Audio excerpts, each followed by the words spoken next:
Picture being 240 feet underground in a coal mine in central PA. While drilling into the wall of rock, you hear a sound you've never heard before, but instantly, you know exactly what it is. You have just seconds before a tidal wave of epic proportions rushes in. This is the breakdown of the Quecreek mining disaster. On July 24, 2002, a group of miners arrived at the Quecreek Mine in Somerset County, Pennsylvania. The Quecreek Mine was only 2 years old and stretches over 2.5 kilometers or 8,000 feet underground. It was owned by Black Wolf Coal Company. It is one of the 9 mines in Somerset County and produces over 2 million tons of coal a year. Little did they know the disaster that was about to take place. Somerset County has been at the forefront of coal mining for decades. At this time, terrain mapping was not as advanced as it is today. The team had to rely on old maps of the area and work with estimations. Due to the large number of mines in the area, some were not marked properly. This little error would have grave repercussions. Research showed that the Quecreek Mine was neighbored by Saxman Coal Mine. Saxman had been abandoned nearly 40 years earlier, and 250 million liters of water had gathered over that time. The team was not worried as the distance between Quecreek and Saxman should have been 300 feet. Regulations stated that mines had to be 200 feet apart. This was a safe bet. Little did anyone know of the horrors awaiting them ahead. As usual, 18 miners reported for duty. They saw from the roster where they would be working. After chatting and gearing up, 18 miners got into carriers. These would transport them 240 feet into the ground. The deeper they went, the darker it became. It was a 40-minute drive to the shafts. The shaft is made up of a series of tunnels. 100 pounds in, the shaft split into 2, same as the miners. 9 of them proceeded down in the 2 left panel, while the other 9 went up to the 1 left panel. Work commenced, and each team started mining coal. According to the maps, there should have been around 91 miles of coal separating the mines. There was an extended portion of the Saxman mine that was undocumented. Speculations are that this part was mined in the last months before Saxman was abandoned. However, this little portion meant that Saxman mine was only a couple of meters away. If they got too close, a wall of water would explode through. At around 9 p.m. on Wednesday, July 24, 2002, miners in 1 left panel were working. Suddenly, one of them heard a thundering sound. Water breached the tunnel, and it rushed inside Quecreek Mine with a thunderous boom. Luckily, the miners in the 1 left panel held on to several chambers around the tunnels. They could only watch as torrents of water rushed in. The over 250 million liters of stagnant water came rushing into the mine, flooding the tunnels. Fast, 1 left miners realized that the water was heading toward the deepest part of the mine. This is the 2 left panel. The miners used a telephone to warn the 2 left panel miners of the impending danger. The miners in 2 left responded to the message instantly. They jumped on their carriers to rush all the way back to the mine's entrance. However, they found that water had already reached the intersection. This meant that their way out was blocked. As luck might have it, the men remembered that there was a ventilation shaft. It was not yet flooded, so they crawled the remaining kilometer out. They managed to get out of the mine in time. Their joy was short-lived, as they realized that the other 9 miners were still trapped inside the mine. Trapped in a mine shaft that was rapidly filling with water. Rescue plans started being made, with time being of the essence. Deep below, the 9 miners could see the water rising. With it, their hope of getting rescued dwindled. It was determined that the first thing to do was to check whether this would be a rescue or a recovery mission. The first step in the mine rescue was to get air to the trapped miners. Bob Long worked as an engineer technician for Civil Mining Environmental Engineering. He helped with this. They used GPS to measure. They needed the exact location of the miners. They started drilling a 6.5-inch wide hole at 2 a.m. The goal was to pump air into the part of the mine where the miners were thought to be. A team of 4 began drilling at 3:15 a.m. By cracking through 240 feet of rock, they reached the mine shaft just 1 hour and 45 minutes later. Finally, at 5:06 a.m. on July 25, after 8 hours of work, the hole reached the mine. The air compressor pushed air inside, and tests showed that the air quality was okay. Rescue workers then tapped on the pipe, hoping for a response. The miners had huddled together to conserve body heat. Due to the rising water levels, the air in the mine was diminishing. There was a chance that the miners could suffocate. The miners knew that they were in a dangerous situation. They decided to build a barrier hoping that it would keep the water away. The barrier was made of stone slabs. Suddenly, they heard a sound coming from somewhere. The drill broke through, bringing in a fresh burst of air.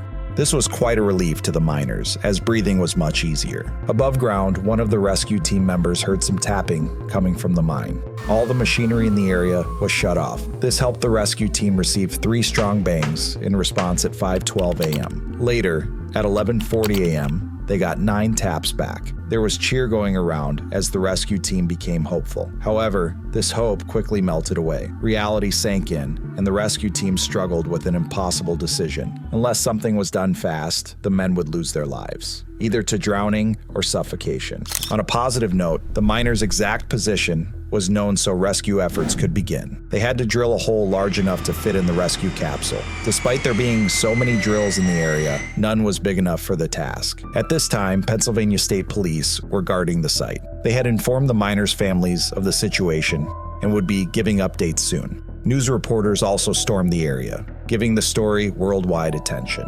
While that was happening, calls were being made all over the world. The hope was to find a drill that could raise the trapped men from the mine. Fortunately, a drill was found in Clarksburg, West Virginia. The owners were more than happy to help. The drill was escorted to Quecreek Mine by police vehicles. It was estimated that the water levels were rising by 7 meters every hour. By Thursday morning, the water had reached the entrances, completely covering them. The rescue teams decided to turn on the drilling compressor, as this would provide fresh air to the men. As this was happening, other rescue teams were battling the water flooding the mine. They relentlessly pumped out water, even though they did not see any fruits of their efforts. In the mine shaft, the miners continued retreating further back, as water continued to fill in. They believed that they had an hour left to live. The miners found a bucket floating away and grabbed it. They started writing farewell letters to their families. They all believed that they would never get out of the mine alive. The super drill had arrived and started drilling rescue shaft 1.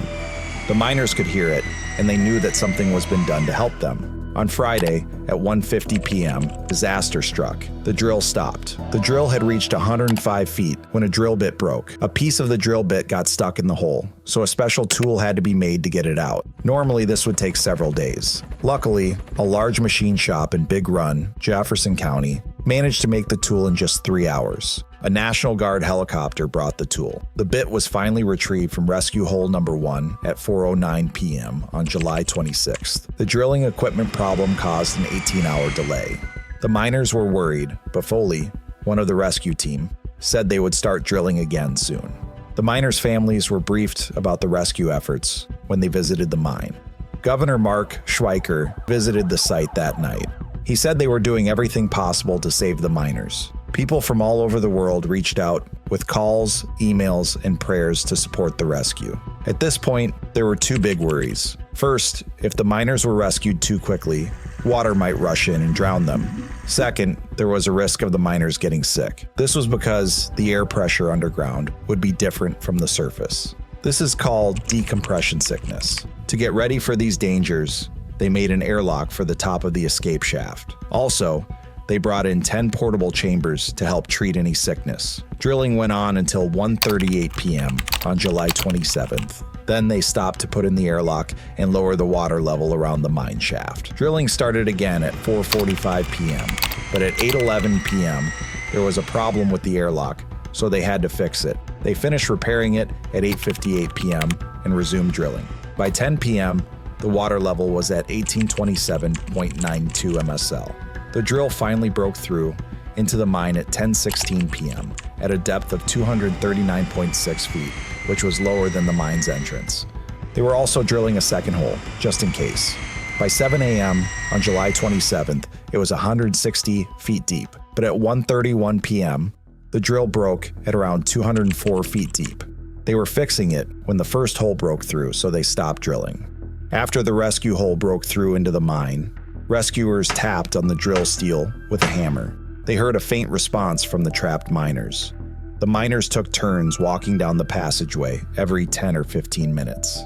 This was to check where the drilling sounds were coming from. When Halleman and Foy made the trip on Saturday around 10:15 p.m., they found the drill opening and alerted the others. Right after the hole broke through, they shut down all equipment to check the air pressure. The pressure was the same inside and outside the mine, so they didn't need the airlock. They removed the drill steels and lowered a communication device into the hole. They confirmed that all 9 miners were alive, although the foreman had chest pains. The men had endured 7 hours in the mine. At 12:30 a.m. on July 28th, a steel mesh escape capsule was lowered into the hole. Foreman Randy Fogel was the first to be rescued, around 1 a.m. The other miners were brought up one by one, based on weight. By 2:45 a.m., all 9 miners were safely on the surface. These included Harry Blaine Mayhew, Jr., Thomas Tucker Foy, John Unger, John Philippi, Ron Heilman, Dennis J. Hall, Robert Pugh, Jr., and Mark Papernak. Fortunately, none of the miners got sick from the pressure change. They were taken to hospitals either by helicopter or ambulance. However, as they came out of the mine, they were soaked in cold water from an aquifer the drill shaft had gone through. The rescue team and all those at the site will never forget this incident. This is a time when a disaster became a miracle. The 9 people who were saved that day, a testament to what unity can achieve. A monument was erected in their honor. A portion of the dairy farm land was preserved. It is used as a park to celebrate the 18 lives saved. Let us know your thoughts in the comments section below. Remember to like this video and subscribe to the channel. See you in the next one.